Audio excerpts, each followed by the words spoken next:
Ce matin, je vais aborder un sujet qui est assez basique, qui est tellement basique que bien souvent on passe à côté. Il y a des sujets qui sont basiques, on a l'impression de les vivre. Mais comme disait un vieux serviteur de Dieu, c'est souvent les passages les plus basiques sont un petit peu comme du patin à glace. Les patins à glace, elles laissent un sillon en surface. Mais les patins à glace ne vont pas en profondeur. Et il est important de revenir sur des choses qui sont parfois basiques. Je vais vous parler sur la marche en Christ, mais pour que vraiment nous puissions aller un peu plus en profondeur. Vous savez, Jésus nous a donné un critère de discernement pour voir si on marche vraiment dans sa pensée. C'est le fruit qui se dégage de notre vie qui va démontrer en fin de compte la place que Jésus a dans notre vie. Trop souvent, il y a des personnes qui se disent chrétiens, qui vont même dans des églises, quelles que soient les étiquettes. Mais ce n'est pas parce que j'ai une tradition chrétienne que je suis chrétien. Ce n'est pas parce que je suis en accord avec la pensée chrétienne que je suis chrétien. Je suis chrétien quand je marche avec Jésus. Et il est important de savoir qu'est-ce que ça veut dire de marcher avec Jésus. Est-ce que de marcher avec Jésus, c'est simplement de venir au culte et chanter des cantiques, ou même de participer parfois à l'offrande pour les missions, pour soutenir les uns et les autres, etc., etc. Est-ce que c'est ça de marcher avec Christ? Vous savez, parfois dans les milieux chrétiens, lorsque nous entendons des paroles qui sortent de la bouche de certains chrétiens, il y a des paroles qui tuent, qui brisent, qui cassent. Et je veux dire, il y a des questions qu'on peut se poser, quoi. Dieu veut toujours construire. Toujours, toujours, toujours. Dans Colossiens 2, chapitre 2, verset 6, il est écrit: « Ainsi donc, comme vous avez reçu le Seigneur Jésus-Christ, marchez en lui, étant enracinés et fondés en lui, et affermis par la foi d'après les instructions qui vous ont été données et abondez en actions de grâce. » Là, à travers ce verset-là, nous avons des étapes pour pouvoir construire véritablement. Vous savez, c'est parfois comme un mécanique. Je disais à un mécanicien qui est parmi nous, je lui dis, quand tu construis, quand tu remontes un moteur, tu as intérêt de bien respecter l'ordre des pièces pour remonter. Si tu essayes de remonter un moteur et que tu ne respectes pas l'ordre du montage, tu vas avoir des problèmes, ça ne va pas marcher. Ça ne va pas marcher. Il y a un ordre pour pouvoir bien remonter un moteur et chaque chose à sa place. Et là, dans ce verset, on ne remonte pas un moteur, mais nous avons en fin de compte des indices qui sont très importants sur la façon dont on doit marcher avec Christ. Et c'est très important parce que quand je marche avec Christ, je pourrais tenir le langage et la pensée que Paul a eu dans 2 Corinthiens 5,16.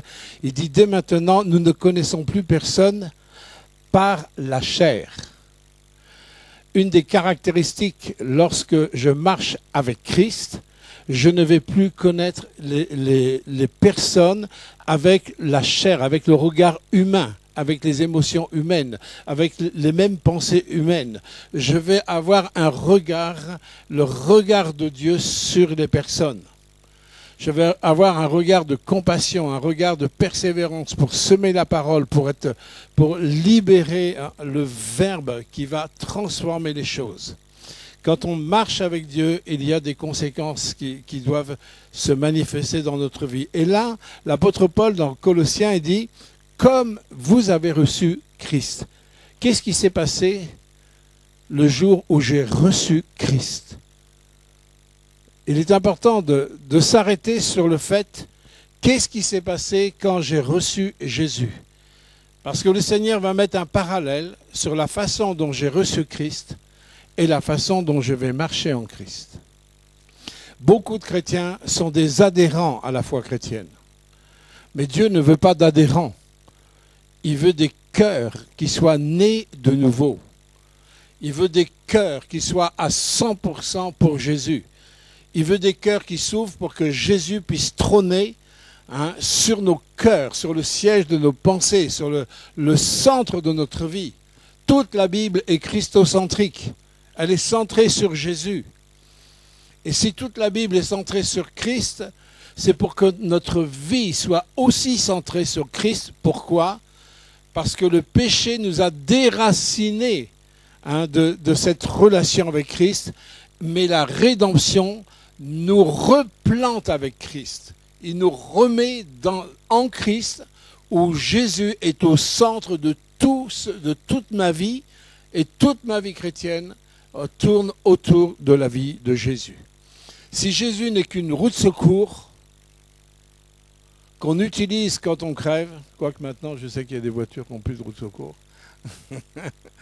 mais en tous les cas vous comprenez l'image, si Jésus n'est qu'une roue de secours dans ma vie, où je l'appelle lorsque ça va mal, c'est que je ne marche pas avec Christ. Alors, il se passe plusieurs choses le jour où j'ai reçu Jésus-Christ. Je vais prendre mon exemple, parce que c'est un exemple que je connais. Moi, je n'étais pas du tout croyant, j'étais un anti-Dieu, tout ça. Vous connaissez mon témoignage. Mais une des premières choses, quand on reçoit Christ, c'est qu'on est touché dans notre conscience. Dieu va toucher notre conscience.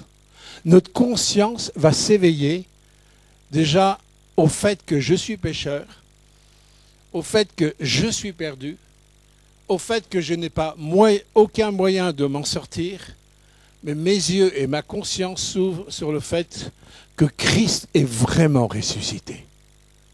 Que Christ est ressuscité, il est mort sur la croix pour mes péchés, et Christ m'aime. Moi, je l'ai vécu comme ça le jour de ma conversion en 1973, mais mon cœur, ma conscience s'est ouverte sur le fait que Christ soit ressuscité. Donc il y a un travail sur la conscience. Ce travail sur la conscience va opérer un travail aussi sur la pensée.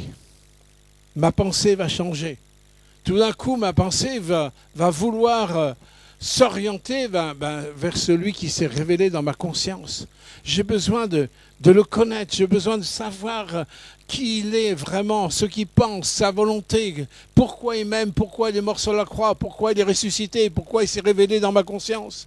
J'ai besoin de savoir, donc il va y avoir un travail dans la pensée. Et le travail dans la pensée va engager aussi un travail dans le langage. Lorsque Christ est en moi, il va y avoir un travail dans le langage. Je ne peux plus parler de la même manière. C'est pas que c'est un devoir chrétien. Ah ben maintenant tu es chrétien, tu peux plus dire ça, tu peux... Non. Mais quand on a la révélation de celui qui est la source même de la vie, celui qui est par nature, il est amour, celui qui m'accorde sa grâce, sa miséricorde et sa bonté, il est clair qu'il y a des choses que je ne peux plus faire sortir de ma bouche. Il y a des paroles, et on va voir tout ça ensemble, que je ne peux plus sortir de ma bouche. Et tout ça va m'amener à des actions. Dans ma vie, des comportements, des actions, et ces actions vont refléter ce qui a été touché dans ma conscience, ce qui est touché dans mes pensées, ce qui est touché par mes paroles, et ça va aboutir à des comportements de personnes où on va pouvoir reconnaître celui-ci marche avec Jésus. On était à côté de Genève avec Jérémy en pastoral ces 3 derniers jours. Et croyez-moi, quand on a entendu les témoignages de Moussa Koné, Moussa Koné, c'est un ancien imam de 14e génération d'imam qui s'est converti à Jésus-Christ. Il a eu la vision de Jésus. Jésus est apparu à lui il y a 35 ans en arrière. Et toute sa vie était impactée par Jésus-Christ. Il a quitté l'islam, il a quitté le fait d'être imam et tout ça. Et toute sa vie a été impactée par la puissance de résurrection et la révélation de Christ. Et lorsque nous avons entendu encore ces témoignages qu'il a vécu tous ces derniers temps, peut-être qu'on pourra les partager pendant le repas pour ceux qui sont là, qui resteront avec nous pour le repas, mais je peux vous dire des témoignages qui sont tout à fait à la gloire de Dieu. Quand on voit ça, on peut pas mettre en doute et dire « Ah, cet homme marche vraiment avec Jésus. Jésus est avec lui. » Et comme Guillaume nous a dit tout à l'heure, oui, Dieu ne cesse de nous parler. Mais est-ce que nous l'entendons? Il ne cesse de nous parler. Il veut nous parler. Hein? Et d'ailleurs, la Bible nous dit, Dieu parle tantôt d'une manière et tantôt d'une autre. Donc, il a des façons de parler, des formes. Hein? Il n'est pas limité dans les moyens qu'il peut utiliser pour nous parler. Mais, il dit, mais l'homme n'y prend pas garde. Et ça, c'est le drame de notre vie, c'est le drame de l'humanité, c'est le drame de chacun d'entre nous. On ne prend pas garde quand Dieu parle. Ce matin, Dieu veut que nous apprenions à marcher en ne regardant plus les personnes avec les yeux de la chair, avec les raisonnements humains, les logiques humaines, les valeurs des hommes. On n'est plus sur ce terrain-là, parce que quand on a fait une alliance avec Christ, lorsqu'on est en Christ, nous appartenons au principe du royaume de Dieu et non au principe de la terre.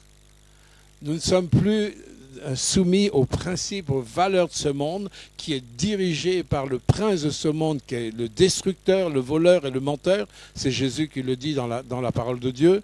Mais nous sommes soumis maintenant aux pensées de Dieu, au raisonnement de Dieu, aux valeurs de Dieu, au cœur de Dieu, à tous les attributs qui descendent de Dieu en Jésus-Christ. Donc, la première chose qui se passe lors de notre conversion, c'est que Dieu nous touche dans la conscience. Mais cette conscience, elle a besoin de régénération, elle a besoin d'être purifiée. Romains 9, 1, il dit « Je dis la vérité en Christ, je ne mens pas. Ma conscience m'en rend témoignage par le Saint-Esprit. » Vous voyez, l'apôtre Paul, il parle, il est en train de marcher avec Christ, il a donné sa vie à Christ, il est en train de servir le Seigneur. Et dans sa marche avec Christ, lorsqu'il annonce Christ et tout ça, il dit « J'annonce la vérité en Christ, je ne mens pas. » Et il dit « Ma conscience m'en rend témoignage par le Saint-Esprit. » La question qu'on peut se poser, est-ce que le Saint-Esprit a encore un accès dans notre vie pour rendre témoignage dans ta conscience? Une conscience étouffée sera une conscience qui aura du mal à entendre la voix du Saint-Esprit. Vous savez, lorsque nous voyons l'histoire qui est derrière nous, on s'est dit, mais comment des êtres humains ont pu parfois commettre de telles horreurs? Je vous renvoie ne serait-ce qu'à la dernière guerre mondiale, lorsqu'on a passé dans les fours crématoires des millions de personnes. Comment c'est possible? Comment c'est possible? C'est quand on a mis de côté la conscience, et que la conscience, elle est étouffée, étouffée, étouffée, et du coup, on n'est plus repris par notre conscience. Romains 13, 5, il dit « Il est donc nécessaire d'être soumis, non seulement par crainte de la punition, mais encore à cause de motifs de conscience. » Ma conscience qui a reçu Christ ressuscité a besoin de régénération. Ma conscience, elle a besoin de rester en éveil.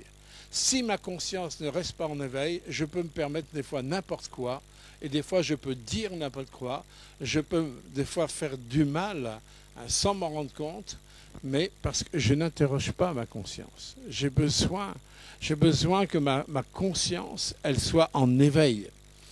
La Bible nous dit, je ne sais pas si j'ai pris la...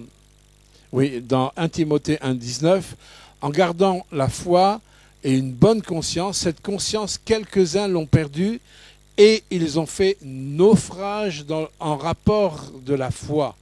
Ils ont fait naufrage dans la foi à cause d'une conscience non purifiée, non régénérée. Et si on marche avec Christ, nous devons nous arrêter dans un premier temps sur le domaine de ma conscience. Est-ce que ma conscience, elle est en éveil? Est-ce que ma conscience, elle est sensible à l'action du Saint-Esprit? Est-ce que ma conscience, elle est vivante aujourd'hui et que le Saint-Esprit peut se permettre, parce qu'on lui permet ou on ne lui permet pas, en fonction de nos écoutes ou de nos manques d'écoute. On peut empêcher le Saint-Esprit de nous convaincre Et est-ce que ma conscience, elle est en éveil ce matin? Est-ce que ma conscience, elle est vraiment sensible? Deuxième chose, c'est au niveau de nos pensées. Luc 11, 17. Une chose importante à savoir, et toujours à savoir. Vous savez, parfois, il y a des caméras dans des endroits, et c'est marqué « Souriez, vous êtes filmé ». Vous avez déjà vu, non? Souriez, vous êtes filmé.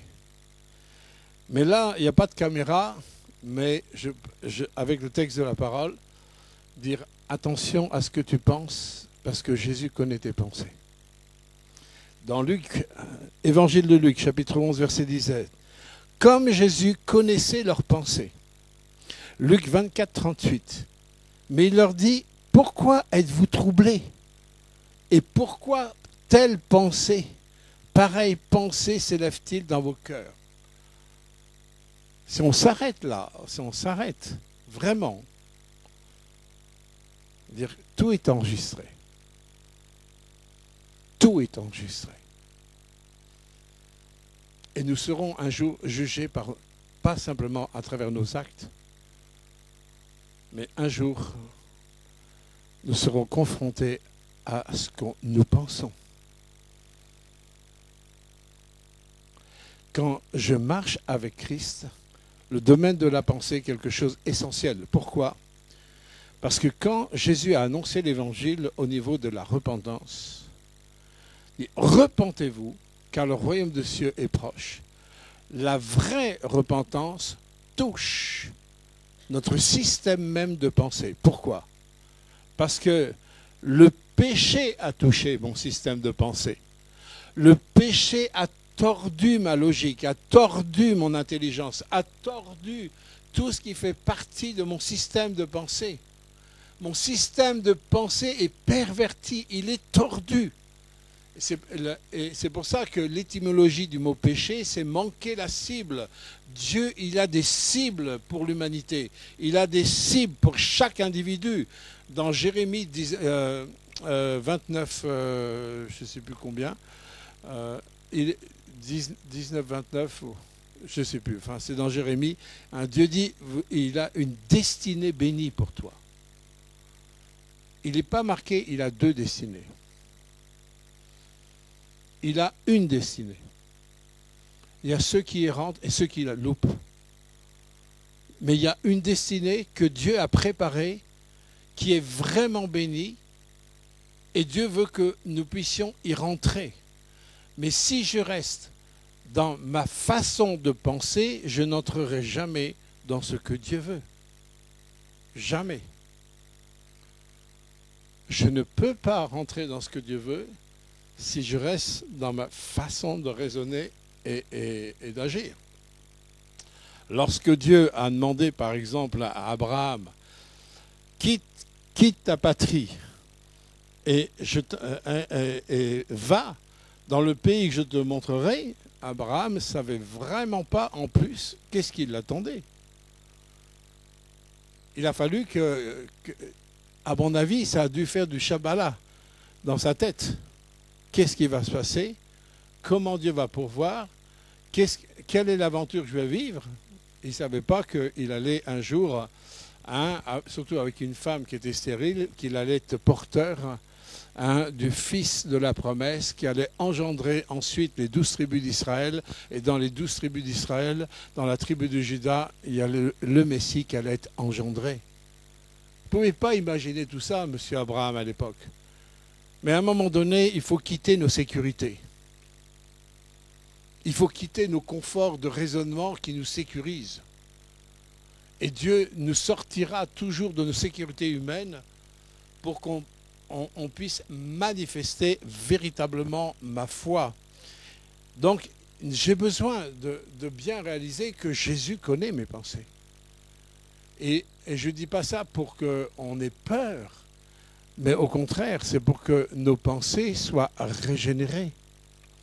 Quand je vais apprendre à penser comme Christ, je vais me mettre en alignement avec sa pensée. Dans 2 Corinthiens 10, verset 5, il dit « Nous renversons les raisonnements et toute hauteur qui s'élève contre la connaissance de Jésus de Dieu et nous amenons toute pensée captive à l'obéissance de Jésus. Marcher avec Christ, c'est pas être assis sur un banc d'église, quelle que soit l'église. C'est amener mes pensées à l'obéissance de Jésus. De l'obéissance de Jésus. Sinon, je marche avec qui? Si tu suis tes raisonnements, si tu suis les raisonnements du monde, t'as beau t'appeler chrétien, dire que tu es chrétien, mais est-ce que tu marches vraiment avec Jésus? Marcher avec Christ, c'est d'accepter d'aller d'aventure en aventure. C'est vrai que les pensées que Dieu nous donne et ce qu'il nous demande de faire, moi la première fois quand il m'a demandé de partir en Afrique, je ne pouvais pas imaginer tout ce qui allait se passer en 21 ans de travail.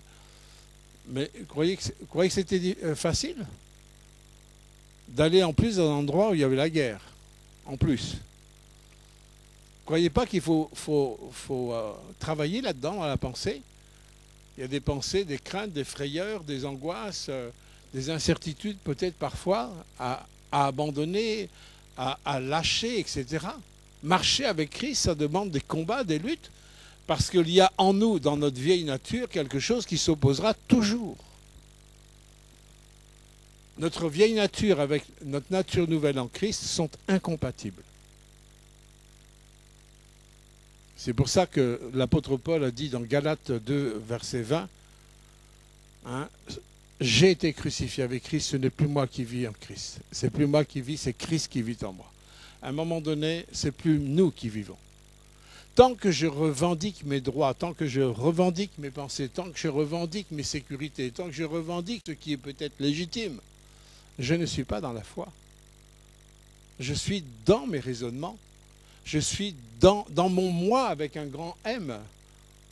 Ou alors les psychologues disent tu es dans ton ego. Nous, en tant que chrétiens, dans notre moi. Mais c'est justement notre moi qui a été notre perte. C'est notre ego qui a été notre perte.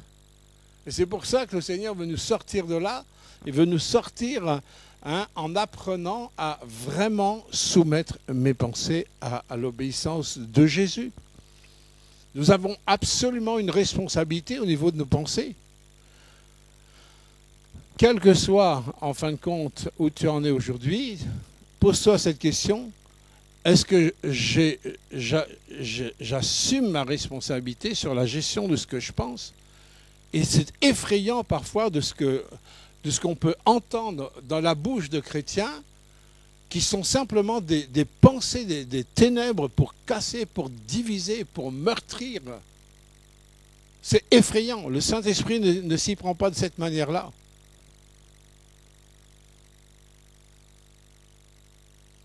Le Saint-Esprit sait comment convaincre. Il sait comment agir. Il sait comment nous élever. Il sait comment vraiment nous amener à maturité. Mais c'est jamais par le biais de la destruction. Jamais. De quel esprit nous sommes animés lorsque nous ne gérons pas nos pensées? Et ça, c'est pour tout le monde. Pour moi-même, pareil, on va en parler tout à l'heure au niveau des paroles. Il faut que nous apprenions à veiller sur ce que nous pensons, et la plupart des chrétiens ne le font jamais. Être disciple de Jésus-Christ, c'est agir avec la discipline de Christ. C'est ça, être disciple de Jésus. C'est pas le fait d'être dans une église et baptisé ou quoi que ce soit. Est-ce que tu es un disciple de Jésus-Christ? Si tu es un disciple de Christ, on doit voir la discipline de la parole de Christ dans ta vie. Christ en moi et moi en Christ. Et Jésus, il nous demande absolument de soumettre nos pensées à l'obéissance de la parole de Dieu. Et je vous renvoie à des enseignements de la parole de Dieu, des messages qu'on a apportés, Jérémie ou moi ou autre, sur la différence entre la vérité et nos réalités. La vérité, ta parole est la vérité. Jésus est la vérité. Je suis la vérité, le chemin, la vérité, la vie. Nul ne vient au Père que par moi. Jésus est la vérité. Le Saint-Esprit nous amène dans toute la vérité. Et il passera toujours avec la puissance de ta parole. ta parole, dans le psaume 119, verset 135, ta parole est la vérité. Elle est une lampe à mes pieds. Qu'est-ce que nous en faisons? Moi, je suis des fois estomaqué de voir des chrétiens de longue date qui ne lisent pas la parole de Dieu. Comment voulez-vous marcher avec Christ si tu ne lis pas sa parole? Comment tu peux dire, Seigneur, que ta volonté soit faite? Tu crois que la volonté de Dieu, elle va tomber sur toi comme une tuile qui peut te tomber sur la tête? Ça ne marche pas comme ça. Hein? Sa volonté, on doit la chercher. Que ta volonté soit faite, Seigneur. Mais où se trouve la volonté de Dieu? Il nous a laissé sa parole. Il nous a laissé sa parole. Il nous a laissé son esprit. Et il nous a laissé des promesses où il est tous les jours avec nous. Même dans les moments les plus durs.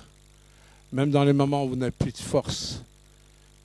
Si vous savez tourner vos yeux de mon côté, il sera votre force.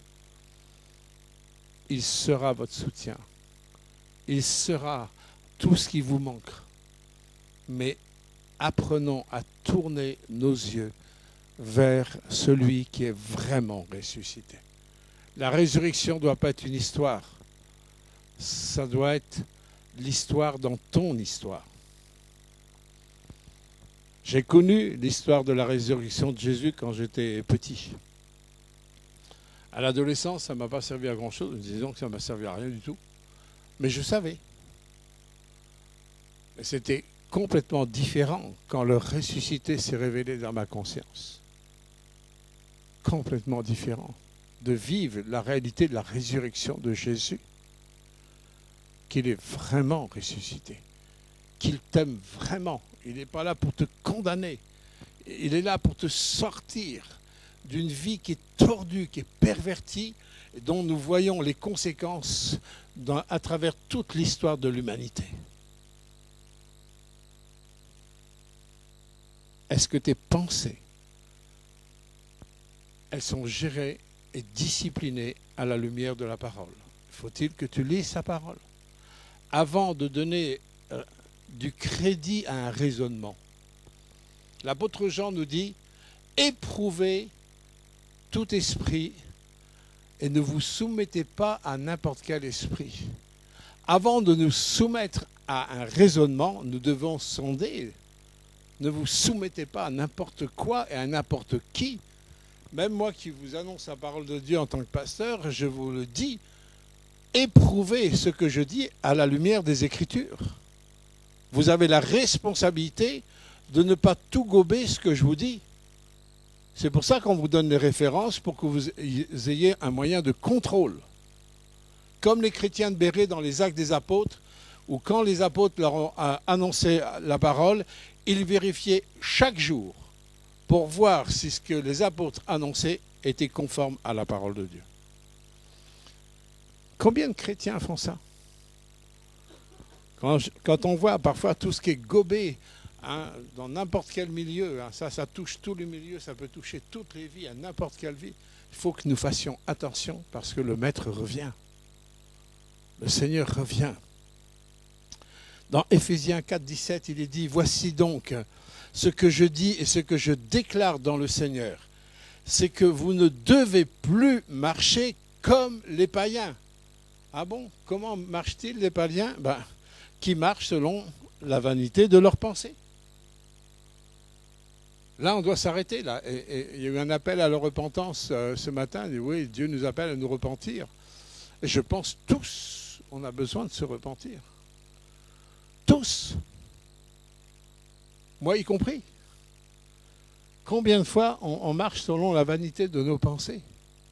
On est tellement sous des pressions à travers les médias, à travers tout ce qui est dans le monde. Quand je vois aujourd'hui ce qui est parfois toléré dans les églises, alors que c'était même pas accepté dans le monde païen pendant ma jeunesse, et je n'ai que 67 ans, mais quand j'étais jeune, il y a des choses qui n'étaient même pas acceptées dans la société païenne, qui est maintenant acceptée au milieu des chrétiens. On dit c'est l'évolution. Une évolution qui va dans la dégradation n'est pas une évolution, c'est une destruction. une destruction des valeurs de Dieu. On touche aux valeurs de Dieu. On touche à la famille. On touche à la pureté, à la sainteté. On touche à la consécration. On touche au nom de Jésus. On touche à l'évangile. Et on appelle ça l'évolution.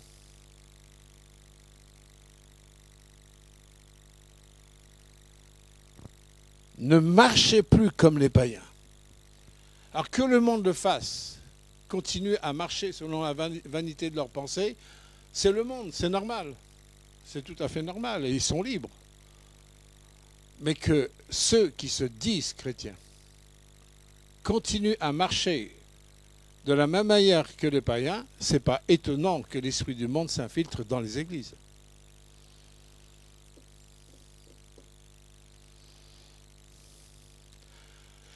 À réfléchir, hein, à méditer. Il n'y a pas d'accusation derrière ce que je vous prêche, je me le prêche à moi, hein, d'accord? Donc comme ça, on est tous dans la même barque.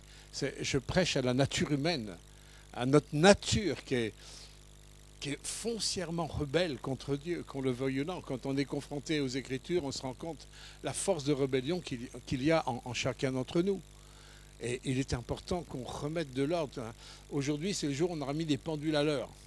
Vous avez dû remettre des pendules à l'heure chez vous. Mais dans nos vies spirituelles, il y a des pendules à l'heure à remettre. Il doit y avoir une différence de façon de penser entre un païen et un chrétien, non? C'est basique ce que je vous dis, hein? Mais c'est tellement basique que c'est pas mis en pratique. On entend des fois les mêmes choses de la bouche de chrétiens, de la bouche de non-chrétiens. Et là, il faut dire arrêt sur image, là. On s'arrête. S'arrête là. Père éternel, est-ce que j'ai remis les pendules à l'heure? Remettons des pendules à l'heure. Le maître est à la porte, il est grand temps qu'on remette des pendules à l'heure. 1 Timothée 2,8. Je veux donc que les hommes prient en tout lieu. Alors ça, c'est la volonté de Dieu, en élevant des mains pures, sans colère ni mauvaise pensée. Beaucoup de gens prient. Et si on se met dans la prière et qu'on nourrit des mauvaises pensées sur n'importe qui ou n'importe quoi, tu crois que ta prière sera entendue? La Bible dit que Dieu n'exauce pas le pécheur. Il n'y a qu'une prière du pécheur que Dieu exauce, c'est quand le pécheur se repent de ses péchés. Alors là, le pécheur est exaucé parce qu'il casse avec le péché. Mais là, nous sommes des chrétiens, donc normalement nous sommes des personnes appelées à la prière. Et là, le Seigneur nous dit, je veux donc que les hommes prient en tout lieu. Donc le Seigneur veut qu'on prie non seulement en tout lieu, mais même en tout temps. Hein, l'apôtre Paul dit en tout temps. Mais en élevant des mains pures, hein, sans colère. Vous savez, c'est très important. Il y a tellement de gens qui ont des colères en eux. Et quand, je crois que c'est dans l'épître de Jacques, je n'ai pas pris la référence sur mon papier, mais j'ai à cœur de dire ça. Quand nous sommes en colère, on a l'impression qu'on se sent dans notre droit. Parce qu'un des signes caractéristiques de la colère, c'est une réaction à l'injustice. On a vécu quelque chose d'injuste. On a été trahi, bafoué, enfin maltraité ou autre. On a vécu quelque chose de pas juste. Donc, il y a une colère, on réagit. Alors ça, les gens du monde, ça c'est normal, ça leur appartient. Mais Dieu veut qu'on puisse lever des mains pures sans colère ni mauvaise pensée. Ça veut dire que quand j'ai des colères, j'ai besoin de les régler. Et comment je les règle? Matthieu 11, 28. Venez à moi, vous tous qui êtes fatigués, chargés. Je vous donnerai du repos. Prenez sur vous mon joug qui est doux et léger. Et recevez mes instructions. Recevez mes instructions. On a lu tout à l'heure dans Colossiens, d'après les instructions qui vous ont été données. Recevez mes instructions. Dieu veut qu'on vienne à lui, qu'on se décharge sur lui. Hébreux chapitre 12, versets 1 et 2. Il est marqué « Rejetez tout péché, tout fardeau qui vous environne si facilement et ayez vos regards fixés sur Jésus qui est le chef et le rémunérateur de votre foi. » il y a une rémunération à ta foi. Dieu, il honorera toujours. Lorsqu'il voit une foi biblique dans le cœur de quelqu'un, Dieu honorera toujours. Parce que quand notre foi, elle saisit donc la parole de Dieu, elle y croit, le Seigneur va honorer. Et si je me décharge de mes fardeaux, de mes péchés, mes colères disparaissent. Tant que tu as de la colère, c'est que tu n'es pas dans le pardon. Tant que tu es dans la colère, c'est que tu es encore dans les mauvaises pensées. Tu as beau prier, mais il y a des portes, l'accès aux ténèbres est là, parce qu'il y a des mauvaises pensées. Et la Bible dit que la colère de l'homme n'accomplit pas la justice de Dieu. C'est obligé. Il n'y a que Dieu qui a tous les paramètres. Nous, en voulant régler notre justice, on va commettre des actes injustes. Ça s'appelle être insensé. En voulant accomplir notre justice, on va commettre des actes injustes. Et le pire, c'est qu'on va se sentir dans le bon droit. Parce qu'on a tellement souffert. On est dans le bon droit.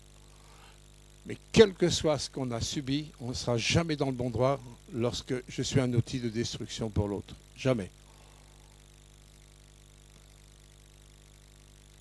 1 Pierre, chapitre 3, verset 8. Enfin, soyez tous animés des mêmes pensées et des mêmes sentiments, pleins d'amour fraternel, de compassion et d'humilité. Il y a encore cette notion de la pensée. Et la pensée, vous savez, va influer sur les sentiments.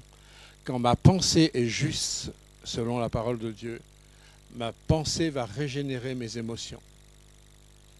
Ma vie n'est pas conduite par les émotions, elle est conduite par la pensée de Dieu qui est dans ma vie. Et c'est cette pensée qui va régénérer mes émotions. Mes émotions vont changer quand mes pensées changent. Ça va, vous suivez? Pas trop compliqué, Timothée, non? Ça va? Un petit bout de chou. C'est pas trop dur? Oh, c'est bon, t'as tout compris. Très important. Autre chose dont on a parlé tout à l'heure, donc on a vu au niveau de la conscience, au niveau de la pensée, et là au niveau du langage. Marcher avec Christ, c'est tout ça. Au niveau du langage, je ne peux plus utiliser ma bouche n'importe comment. Il y a vraiment, ma bouche va être un outil de bénédiction ou un outil de malédiction. Proverbe 18, verset 21, il est dit, la mort et la vie sont au pouvoir de la langue. Par ta bouche, tu peux détruire quelqu'un et le tuer à vie. Mais par ta bouche, tu peux reconstruire, bâtir, consoler, apporter la vie de Dieu. Vous vous rendez compte le pouvoir de notre langue? L'apôtre Jacques va donner l'exemple de la langue. Et il va prendre l'exemple d'un gouvernail de bateau. Le gouvernail, par rapport à la proportion du bateau, c'est petit. Un gouvernail peut donner la direction à des bateaux immenses. Mais en fonction de comment le gouvernail est tourné, eh bien, le bateau va être obligé de se soumettre à la direction du gouvernail, soit dans un sens, soit dans l'autre, en fonction de comment tu vas diriger tes paroles. Tu vas donner une orientation dans ta vie, ou soit tu vas favoriser une œuvre de destruction par les ténèbres, soit tu vas favoriser une bénédiction quand tu sèmes la vie. La Bible dit, on récolte ce qu'on sème. J'ai planté des tomates, moi, au printemps, et vous savez, quand on plante des tomates, on ne récolte pas des pommes de terre. C'est tellement logique. Mais si tu plantes la mort, tu récoltes la mort. Si tu plantes la vie, tu récoltes la vie.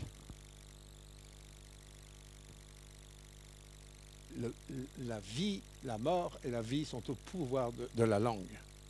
Un tout petit membre qui va donner une grande orientation comme le gouvernail d'un bateau.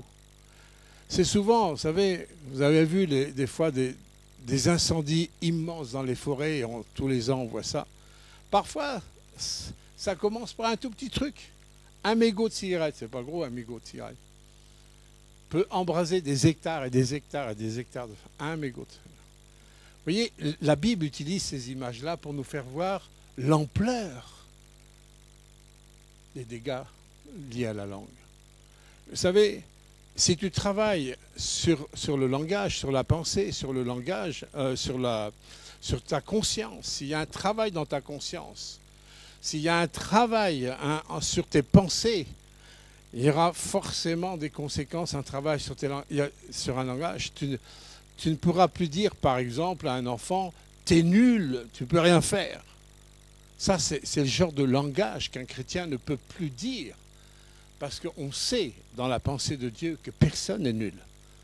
On sait que chaque individu est précieux aux yeux de Dieu. Chaque personne est précieuse, quelle que soit sa couleur de peau, quelle que soit son origine, quel que soit son âge. Chacun est précieux devant Dieu parce que Jésus est venu souffrir pour chacun d'entre nous. Dieu a tellement aimé le monde qu'il a donné son Fils unique afin que quiconque croit ne périsse pas, mais qu'il ait la vie éternelle. Nous avons la valeur des souffrances de Christ, chacun pour notre part. On ne peut plus dire à un enfant ou même à un adulte, toi, t'es une crotte, t'es rien du tout. On ne peut plus dire ça. Ça, c'est la mort. Ça, c'est la mort. Et ceux qui sèment la mort récoltent la mort. Mais ceux qui sèment la vie récoltent la vie. Jacques dit dans Jacques 2, 14, mes frères, c'est Jacques 3, 6, pardonnez-moi. La langue est aussi un feu. Et il dit, c'est le monde de l'iniquité. La langue, c'est le monde de l'iniquité. C'est le monde du péché. Combien de gens, des fois des collectivités, des églises ou n'importe quoi, des familles, sont détruites, cassées. Par quoi? Par la langue. Un vrai disciple de Christ va préférer se taire que de détruire.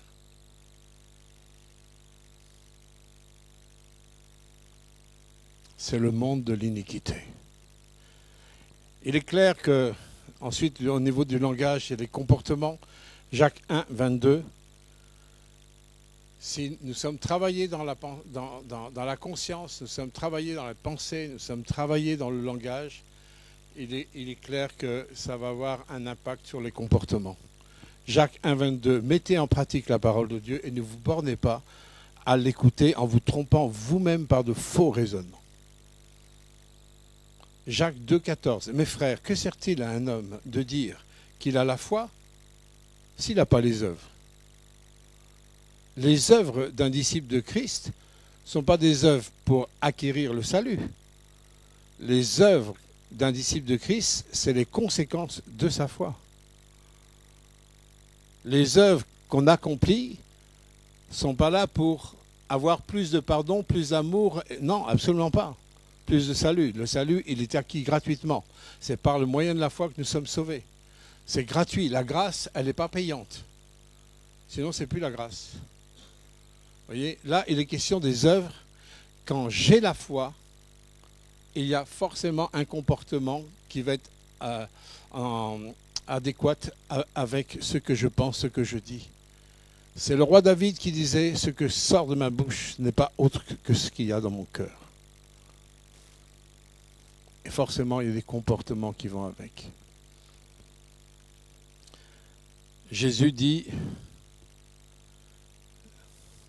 c'est un des versets favoris que j'utilise quand j'enseigne en Afrique à mes étudiants du lundi au vendredi, quand je leur dis, mais vous connaissez Jean 13, 17, vous connaissez l'histoire, hein? Premier jour, je leur dis, alors tout le monde cherche dans leur Bible, Jean 13, 17. Deuxième mot, alors le lendemain, le surlendemain, jusqu'à la fin, tous les jours de la semaine, avant que je leur enseigne, je leur dis, vous connaissez Jean 13, 17. Et Jean 13, 17 dit, vous êtes heureux si vous savez ces choses, pourvu que vous les pratiquiez. Pourvu que vous les pratiquiez. C'est faire de nous un disciple, c'est pas quelqu'un qui a la grosse tête de connaissances bibliques, même si ses connaissances sont justes. C'est celui qui met en pratique ce qu'il connaît. C'est celui qui met en pratique ce qu'il connaît. Vous êtes heureux si vous savez ces choses, pourvu que vous les pratiquiez. Il est clair, lorsque nous sommes confrontés à ça, on est tous remis en question, je crois. Non? On est tous remis en question. Il n'y a pas d'accusation, mais il faut qu'on puisse se remettre en question. On dit tout le temps, il n'y a que les imbéciles qui ne changent pas d'avis. Hein.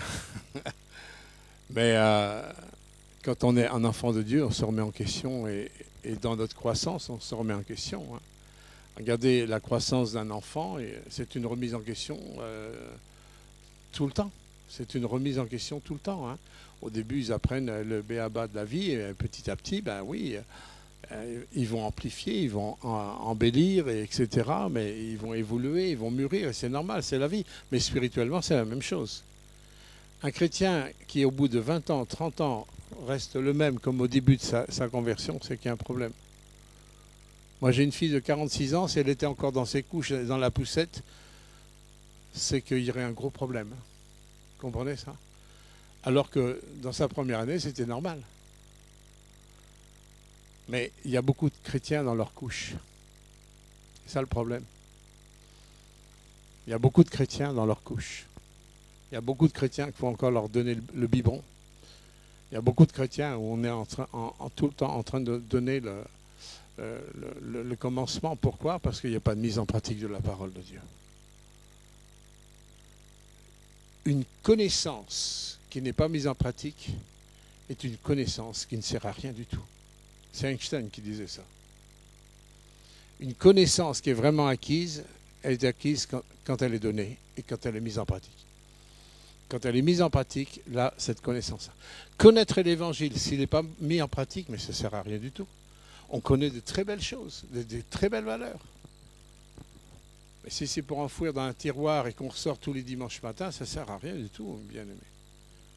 Une église, c'est un centre d'apprentissage où on apprend à vivre ensemble déjà les réalités de la parole de Dieu. On apprend à s'aimer, on apprend à se pardonner, on apprend à s'édifier, s'exhorter, se consoler. On apprend à vivre entre nous déjà l'évangile pour pouvoir le répandre dehors. S'il n'y a pas ça, ben, ça ne sert à rien. Ça ne sert à rien. Si ta vie est centrée sur tes passions, en dehors de ça, c'est que Jésus n'est pas ta passion. Un disciple est passionné par Christ. Tous ceux qui nous ont précédés, les premiers disciples, ont été jusqu'à leur dernier souffle, ils ont annoncé Christ ressuscité. Même le vieux apôtre Jean, qui était le dernier survivant des apôtres, Dieu l'a utilisé pour recevoir la révélation de l'Apocalypse. Extraordinaire. Un vieillard qui était asservi dans l'esclavage sur l'île de Patmos. Ils diront, ben il est en retraite. Non, il est en retraite, ouais, peut-être. Mais c'est une retraite qui a été très utile. Il nous a laissé le livre de l'Apocalypse. Le nombre de révélations qu'il y a dans l'Apocalypse. D'ailleurs, c'est le livre de la révélation qui se termine en disant « Viens, Seigneur Jésus », qui se termine par la seconde venue de Jésus qui reviendra chercher son Église. En conclusion, je vous ramène à ces 4 points. Où en es-tu au niveau de ta conscience? Où en es-tu au niveau de tes pensées? Où en es-tu au niveau de ton langage? Où en es-tu au niveau de tes actions? Et au niveau de nos actions, et je terminerai par là, nous avons lu dans Colossiens tout au début, ce verset, verset 7, qui terminait par « abonder en actions de grâce ». Vous vous souvenez qu'on avait lu ça, hein? Et l'apôtre Paul dit dans Philippiens 4.4, c'est un verset tout-terrain, Philippiens 4.4, vous en souvenir, hein? Il dit, réjouissez-vous toujours dans le Seigneur. Et là, on peut déjà, là, on a aussi à apprendre à gérer nos pensées. On a vraiment, si on veut mettre en pratique ça, on a besoin de gérer nos pensées. Parce qu'il dit, mais je peux pas me réjouir avec ce que je vis. Je ne peux pas me réjouir avec tout ce que je vois ou toutes mes douleurs. Je ne peux pas me réjouir. Ça, c'est le regard de la chair. Ça, c'est la réalité. Mais la vérité, elle dit, réjouissez-vous toujours. Et pour vivre ça, j'ai besoin de mettre ma foi en action, de choisir, de commencer à proclamer les promesses de Dieu. Il dit, je le répète, quand Paul dit, je le répète, réjouissez-vous, il savait bien qu'il fallait bien répéter.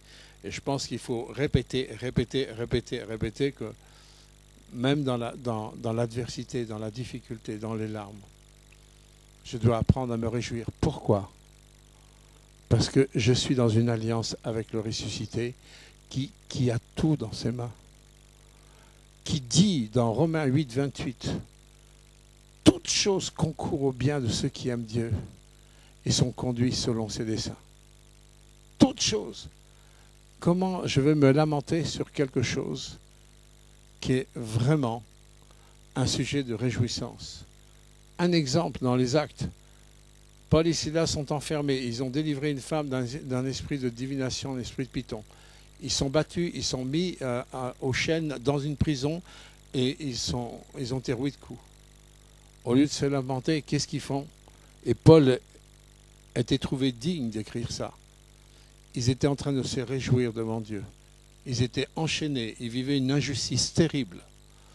Mais ils ont levé les yeux vers Dieu. La conséquence de ça, Dieu a envoyé un tremblement de terre, la prison s'est écroulée, les prisonniers ont été libérés et ils ont amené le geôlier et toute la famille à la connaissance du salut en Jésus-Christ. Un grand sujet de réjouissance. Mais la réjouissance, elle se proclame avant de voir. La réjouissance se proclame avant de sentir. Notre foi ne repose pas sur nos sens, elle repose sur la parole. Si Dieu me dit de me réjouir du Seigneur, je ne comprends pas tout.